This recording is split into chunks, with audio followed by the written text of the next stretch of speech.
Hi friends, அனைவருக்கும் வணக்கம். இன்றைக்கி மதியம் லஞ்சுக்கு தேங்காய் பால் சாதமும் மஷ்ரூம் கிரேவி தான் செஞ்சேன். இது நான் எப்படி செஞ்சேன் அப்படின்றத பார்க்கலாங்களா. ஒரு வானலில் கொஞ்சமாக ஆயில் விட்டுக்கினேன். இது கூடயே கொஞ்சம் நெய்யும் சேர்த்து இது சூடானதுக்கப்புறம் பட்டை லவங்கம் இதெல்லாம் சேர்த்து கொஞ்சம் இதெல்லாம் வாசனை வந்ததுக்கப்புறம் நீல வாக்கில் கட் பண்ண 4 வெங்காயத்தையும் இது கூடயே சேர்த்துக்கினேன். இந்த வெங்காயம் வதங்கிறதுக்கு கொஞ்சமாக உப்பு சேர்த்து இது எல்லாத்தையும் நல்லா வதக்கி விட்டுக்கினேன். இது கூட ஒரு 6 பச்சை மிளகாவையும் சேர்த்து வதக்கி விட்டதுக்கப்புறம் நம்ம க்ளீன் பண்ணி கட் பண்ணி வச்சுருக்கிற புதினா மல்லி இது கூடயே சேர்த்து இது எல்லாத்தையும் சேர்த்து நல்லா வதக்கி விட்டுட்டு இதுக்கு கொஞ்சம் தேவையான அளவுக்கு இஞ்சி பூண்டு பேஸ்ட்டும் சேர்த்து இதையும் கொஞ்சம் நேரம் வதக்கி விட்டுக்கிட்டேன். இதெல்லாம் கொஞ்சம் நல்லா வதங்கி பச்சை வாசனை போனதுக்கப்புறம் அதுக்கப்புறம் நான் ஒரு 3 தக்காளியை கட் பண்ணி இது கூடயே சேர்த்து இது எல்லாம் ஒரு நல்லா ஒரு குழகுழப்பாக வதங்கி வந்ததுக்கப்புறம் ஒரு தேங்காவை உடச்சி இதில் அப்படியே ஒரு 2.5 டம்ளர் தண்ணி வர்ற அளவுக்கு பால் புழிஞ்சு வச்சுக்கிட்டேன்.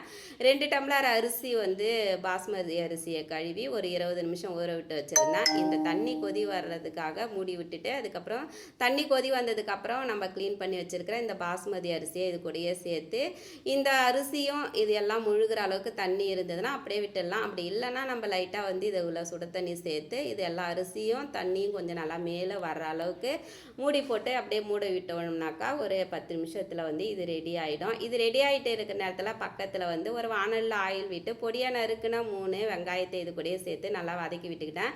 இது கூட தேவையான அளவுக்கு இஞ்சி பூண்டையும் பேஸ்ட்டையும் போட்டு நல்லா வதக்கி விட்டுட்டு அதுக்கப்புறம் ஒரு 2 தக்காளி இது கூட சேர்த்து நல்லா வதக்கி விட்டுக்கிட்டேன்.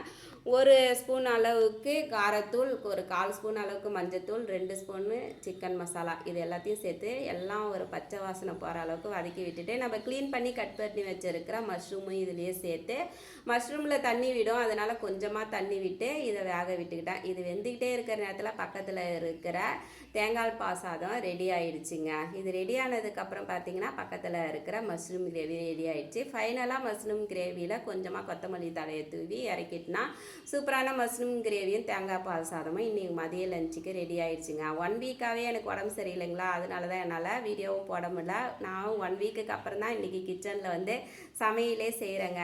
வீடியோ பிடிச்சா லைக் பண்ணுங்கள், ஷேர் பண்ணுங்கள், கமெண்ட் பண்ணுங்கள். எல்லாருக்கும் bye friends, love you friends.